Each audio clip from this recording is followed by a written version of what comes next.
Welcome to the Slop Temple. We pray this video helps. In this video, I will show how to make cookies like Squid Game. Preheat your oven and mix the dry ingredients first.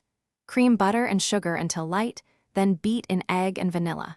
Fold in flour gently until combined, chilling the dough briefly for easier shaping.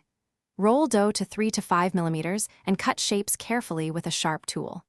Bake until edges are lightly golden and cool completely before decorating. Shaping is where the fun and challenge meet, so take your time and be gentle.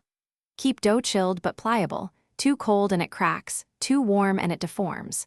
Use precision tools like toothpicks, needles, or small cookie cutters for clean edges. Work on a flat, cool surface and rotate the cookie instead of twisting your tool. If a crack appears, press gently to mend and continue carving carefully. Baking and finishing make or break your result, so monitor closely and trust your oven. Aim for a light golden color and remove them while the centers are set. Let cookies cool completely on a wire rack, which keeps air flowing and prevents sogginess. Use gentle carving and finish with powdered sugar or edible markers for detail. Store in a crisp, airtight container to keep texture and flavor for later snacking. Thanks for watching. Consider subscribing if we helped you.